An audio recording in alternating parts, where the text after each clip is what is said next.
Good morning, students. I welcome all of you in my maths class. Let's start our today's topic. Today I am going to teach you about the exercise 8.2, which is based on trigonometric ratio tables.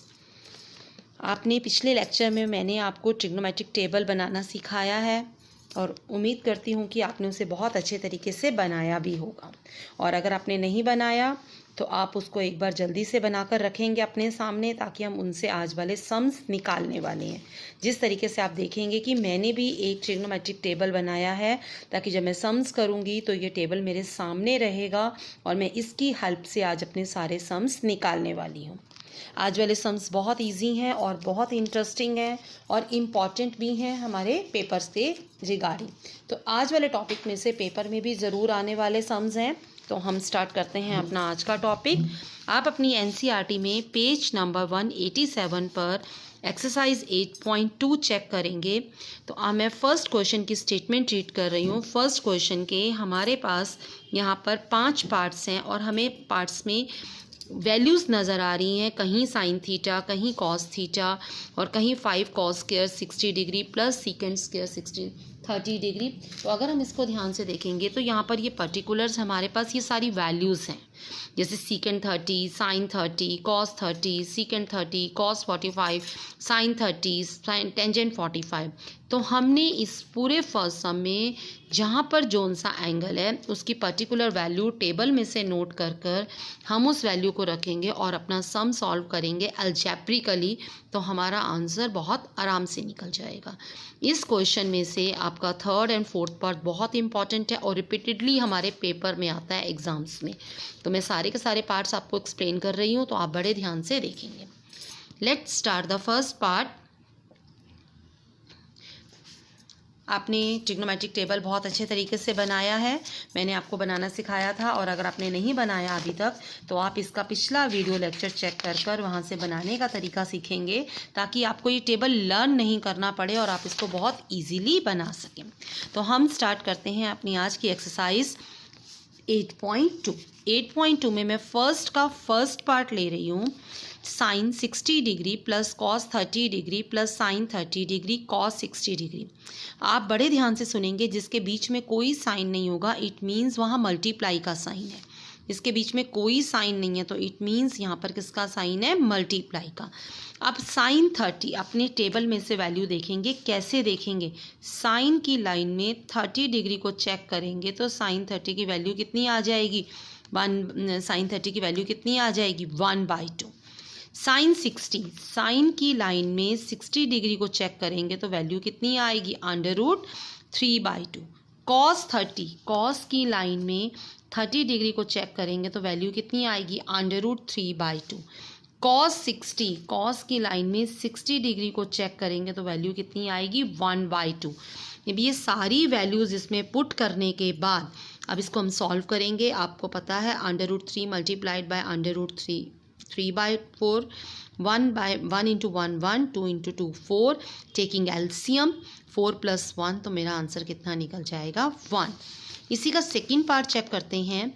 2 tan square 45 degree plus cos square 0 degree minus sine square 60 degree. अब यहाँ पर हमें square दे रखा है, लेकिन सबसे पहले तो मुझे tan 45 की वैल्यू देखनी है। तो tan की लाइन में 45 डिग्री की वैल्यू कितनी है, 1। तो मैं 1 पुट करूँगी, जो डिग्री दे रखी है वो डिग्री यूज़ करेंगे और जो मल्टीप्लिकेशन में उस नंबर को यूज़ करेंगे। आपको ये पॉइंट अच्छी तरीके से पता लगा है, इस पॉइंट को आप थोड़ा सा क्लियर करेंगे एक बार दोबारा से। आपको सिर्फ उसकी डिग्री रखनी है, जो वैल्यू दे रखी है वो वैल्यू यूज़ करिए। tan 45 1 होता है, जो डिग्री दे रखी है वो degree as it is use करनी है। स्क्वायर है तो स्क्वायर, क्यूब है तो क्यूब, 5 टाइम्स है तो 5 टाइम्स, और जो मल्टीप्लिकेशन में नंबर दे रखा है वो मल्टीप्लाई में आ जाएगा। सेम कॉस स्क्वायर हमारे पास हमें कॉस की वैल्यू यूज़ करनी है। कॉस स्क्वायर 30 डिग्री, कॉस 30 की वैल्यू कितनी है, √3/2। हमें यहाँ वैल्यू यूज़ करनी है कॉस स्क्वायर 30 डिग्री। तो मैंने कॉस 30 की वैल्यू निकाल ली और फिर उसका स्क्वायर कर दिया। इसी तरह से मैं साइन की वैल्यू निकालूंगी। आपको टेबल चेक करना तो आ ही गया है। इसी तरह से मैं साइन 60 की वैल्यू निकालूंगी और उसका स्क्वायर करूंगी। आपको पता है कि जब अंडर रूट का स्क्वायर किया जाता है तो रूट हट जाता है, 2 का 4 हो जाएगा, अपोजिट साइंस कैंसिल हो जाएंगे, तो मेरे पास आंसर क्या आ जाएगा 2। Now move to the third question. मैंने अभी आपको एनसीईआरटी में बताया है कि इसका थर्ड एंड फोर्थ क्वेश्चन बहुत इंपॉर्टेंट क्वेश्चन है। ये आपका बहुत बार फाइनल एग्जाम्स के अंदर भी आया हुआ क्वेश्चन है सेम स्टेटमेंट का। तो आप इसको बहुत अच्छे तरीके से प्रिपेयर करेंगे। आप इसको प्रिपेयर करने के लिए आपको पता है इसमें आपको आरएफ करना पड़ेगा। तो मैं वैल्यू पुट करती हूँ थर्ड क्वेश्चन में। कॉस 45 की वैल्यू पुट करी, सीकेंड 30 की पुट करी और कोसीकेंड 30 की पुट करी। ये मेरे पास टेबल है, तभी मैंने एक कटआउट बनाया हुआ ताकि इजीली हो जाए मेरे पास। अब यहाँ से देखेंगे अगर कॉस 45 की वैल्यू कितनी है। कॉस 45 की वैल्यू हमारे पास है, कॉस 45 की वैल्यू हमारे पास कितनी दे रखी है। कॉस 45 की वैल्यू 1/√2 है। फिर सीकेंड 30, सीकेंड की लाइन में 30 डिग्री की वैल्यू 2/√3। कोसीकेंड 30, कोसीकेंड की लाइन में 30 की वैल्यू 2। तो इनकी वैल्यूज़ पुट करने के बाद अब आप इसको कैसे सॉल्व करेंगे, आप ये सुनेंगे बड़े ध्यान से मेरे को। सबसे पहले मैंने यहाँ पर क्या किया है, इसके नीचे 1 लगाकर यहाँ एलसीएम लिया है, 2√3 हो गया। अब आपको पता है फ्रैक्शन में जब फ्रैक्शन होती है तो उलट जाती है। तो 1/√2, √3 ऊपर गया, 2 + 2 √3। √3 को जब 1 से मल्टीप्लाई करेंगे √3 आएगा, 2 मल्टीप्लाई होगा 2 से तो 2√2, 2 जब इससे मल्टीप्लाई होगा तो 2√6 आएगा। यहाँ पर हमें आरएफ करना पड़ेगा क्योंकि डिनोमिनेटर में अंडर रूट वाला पार्ट आ रहा है, जैसे आप 9th क्लास में करते थे। आरएफ करने के लिए अपोजिट साइन लेते हैं, यहाँ प्लस है तो दोनों साइन किसके हो जाएंगे, माइनस के। ऊपर से ऊपर मल्टीप्लाई होगा, numerator multiplied by numerator and denominator multiplied by denominator. जब ऊपर 3 से मल्टीप्लाई करूंगी तो रूट वाला रूट से मल्टीप्लाई होगा, 3 2 ज़ा √6, 2√6। 3 को जब 6 से करूंगी तो 2√18 आएगा। हम नीचे हमेशा हमारे पास आरएफ करते समय एक फॉर्मूला बनता है, आपको अच्छी तरीके से याद है, identity a - b, a + b, a² - b²। तो मैं यहाँ यूज़ करने वाली हूँ a² - b²। जब मैं इसका स्क्वायर करूँगी तो कंफ्यूज नहीं होना, 2√2 का जब हम स्क्वायर करेंगे तो 2√2 मल्टीप्लाइड बाय 2√2, 2 2 ज़ा 4 और 2 2 मिलकर 1 हो जाएंगे तो 8 आएगा। सेम इसी तरीके से जब इसका स्क्वायर करूँगी तो 24। ऊपर 18 को फैक्टराइज करूँगी, 3 × 3 × 2, 3 बाहर कॉमन आ जाएगा, 3 2 ज़ा 6 हो जाएगा, 6√2। अब नीचे से मैं -2 कॉमन ले लूँगी, ऊपर से भी -2 कॉमन ले लूँगी तो ये प्लस का बन जाएगा 3√2 और ये किसका हो जाएगा, माइनस का।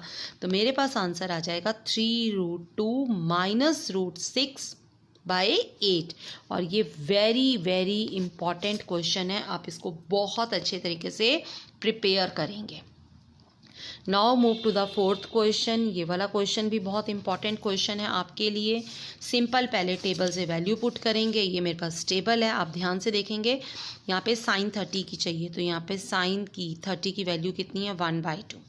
फिर tan 45 चाहिए, tan की 45 की वैल्यू कितनी है, 1। फिर कोसिकेंड 60 चाहिए, कोसिकेंड 60 की वैल्यू कितनी है, 2/√3।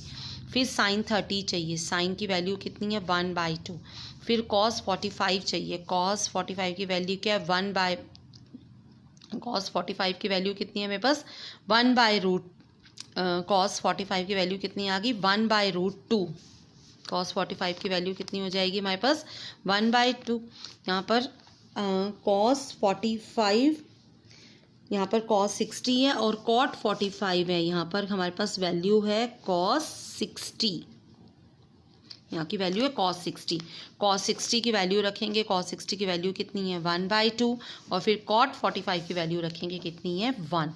आराम से सबसे पहले वैल्यूज़ पुट करेंगे, अब इसके बाद सॉल्व करेंगे। आप ध्यान से देखेंगे, इसके नीचे कुछ नहीं है तो मैं 1 लगा लूँगी, इसके नीचे भी कुछ नहीं है तो 1 लगा लूँगी। यहाँ पे टेकिंग एलसीएम लूँगी 1 के साथ, 2√3 आ जाएगा। अब इसका जब एलसीएम लूँगी तो ये मेरे पास, जब इसका एलसीएम लूँगी तो √3 ऊपर मल्टीप्लाई होकर √3 आएगा। 1 के साथ दोनों आ जाएंगे, 2√3, 2 के साथ 2 मल्टीप्लाई होकर -4। लाइक टर्म्स को ऐड करेंगे, 2√3 में √3 ऐड हो जाएगा तो 3√3 - 4। सेम नीचे करेंगे, 2√3 एलसीएम आएगा, 2 2 ज़ा 4, √3 प्लस 2√3 लाइक टर्म्स को ऐड करेंगे, 2√3 और √3 कितना हो जाएगा 3√3 + 4। फ्रैक्शन में फ्रैक्शन है तो हम इसको उलट लेंगे, 2√3 से 2√3 कट जाएगा तो we are remaining left with 3√3 - 4 over 3√3 + 4। Again यहाँ पे RF करना पड़ेगा क्योंकि डिनोमिनेटर में अंडर रूट आ रहा है। सेम प्रोसीजर जो ऊपर फॉलो किया है हमने, अपोजिट साइन से मल्टीप्लाई और डिवाइड करेंगे। बाय चांस ऊपर दोनों वैल्यूज सेम हो गई हैं तो यहाँ पे होल स्क्वायर बन गया। अगर आप होल स्क्वायर नहीं बनाना चाहते तो आप इस मेथड से भी कर सकते हैं, ब्रैकेट वाली मल्टीप्लिकेशन। नीचे सेम फॉर्मूला लग जाएगा जो मैंने अभी करवाया, a - b a + b = a² - b²। तो a² - b², सेम जैसे मैंने यहाँ खोल कर दिखाया है। मैं इसको जब सॉल्व करूँगी तो नीचे 27 - 16 आएगा, ऊपर a² + b² - 2ab। आइडेंटिटी से ओपन कर रही हूँ, 27 + 16, 2 3 ज़ा 6, 6 4 ज़ा 24 √3, 27 + 16 43, 27 - 16 11। कोई भी लाइक टर्म नहीं है, इसमें तो कैंसिल हो गया था, इसमें कुछ भी कैंसिल नहीं हो रहा तो मैं इसको यहीं छोड़ दूंगी। That is my answer. Now come to the fifth question. Fifth question में हमारे पास गिवन है 5 cos² 60° + 4 sec² 30° - 10² 45° over sec² 30° + cos² 30°। अपना टेबल हम फिर यूज़ करते हैं वैल्यूज़ के लिए। मैं वैल्यूज़ पुट करूँगी, आप साथ साथ देखते जाएंगे। सबसे पहले cos 60 देखूँगी, cos की लाइन में 60°, 1/2। अब यहाँ पर इसका स्क्वायर है, स्क्वायर कर दूँगी, साथ में 5 है तो 5 आ जाएगा, प्लस 4 sec 30, सीकेंट की लाइन में 30°, 2/√3 स्क्वायर हो गया, माइनस 10 45, 10 45 1 का स्क्वायर, साइन स्क्वायर 30°, साइन की वैल्यू साइन 30° कितना है मेरे पास 1/2 square, plus cos square 30°, cos 30 कितना है √3/2 स्क्वायर। सिंपल फर्स्ट स्टेप यही होता है कि आप आराम से वैल्यू रखते हैं। आपको वैल्यू रखने के बोर्ड में 3 में से 1 मार्क्स मिल जाते हैं। तो आपने ये टेबल अगर एक बार बहुत जल्दी से अपने हाथ से वहाँ पेपर में बना लिया और आपकी सारी वैल्यूज़ ठीक रखी गई तो आपको यहाँ तक 1 नंबर मिलेगा ही मिलेगा 3 मार्क्स के क्वेश्चन में। तो यहाँ पर वैल्यू रखने के बाद अब इसे सॉल्व करेंगे, 1/4 हो जाएगा, 4/3 हो जाएगा और 1 नीचे 1/4 3/4। एलसीएम लेंगे 5/4 16/3 और -1 इनका एलसीएम लूँगी 12 आएगा। एलसीएम लेने के बाद जब मैं इसे सॉल्व करूँगी 15 + 64 -12, नीचे 4 से 4 कट जाएगा 1, तो डायरेक्ट आंसर निकल जाएगा 67/12। अब मैंने नीचे कुछ क्वेश्चंस लिखे हैं आपके लिए 3, इन्हीं 5 क्वेश्चन पर बेस्ड हैं और ये क्वेश्चंस आपके लास्ट जो बोर्ड एग्जाम्स में क्वेश्चंस आ रहे हैं ये वहाँ से लिए हैं मैंने, जो रिपीटेडली आपके पेपर में आते हैं और इसी पर बेस्ड हैं। तो ये आप ट्राई करेंगे। 3 sin² 30° + 2 tan² 60° - 5² cos 45°।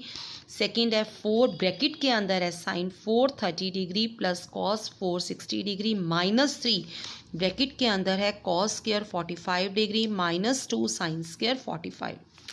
Third question है 5 sin² 30° + cos² 45° - 4 tan² 30° over 2 sin 30° into cos 30° plus tan 45°। मैंने अभी बताया जिसके बीच में कोई साइन नहीं होगा वहाँ कौन सा साइन होता है मल्टीप्लाई का। और इनके आंसर्स भी मैंने आपको साथ में लिख के दे दिए। फर्स्ट क्वेश्चन का आंसर निकलेगा 17/4, सेकंड का निकलेगा 4 और थर्ड का निकलेगा 5 ब्रैकेट के अंदर 2 - √3/6। तो आप अपने आंसर्स भी चेक कर सकते हैं। ये आपके 3 क्वेश्चंस आपके बोर्ड एग्जाम्स में से लिए हुए क्वेश्चंस हैं जो मोस्टली आपके पेपर्स में रिपीट होते हैं। तो इस सेशन में आप ये फर्स्ट क्वेश्चन ट्राई करेंगे, पांचों के पांचों पार्ट, और प्लस आप ये साथ में 3 एक्स्ट्रा क्वेश्चंस निकालेंगे। और आपने अगर मेरा चैनल अभी तक सब्सक्राइब नहीं करा हुआ तो आप मेरा चैनल सब्सक्राइब करके रखेंगे, क्योंकि जैसे जैसे अब आपके सितंबर टेस्ट आने वाले हैं तो मैं रिवीजन असेसमेंट्स डालूंगी, रिवीजन टेस्ट डालूंगी और बहुत इंपॉर्टेंट क्वेश्चंस जो बोर्ड में ज़रूर आते हैं उनके मैं सोल्यूशंस भी करवाऊँगी।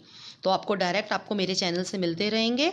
लाइक करेंगे और आप कमेंट भी ज़रूर करेंगे कि आपको कैसा लगा। थैंक्स।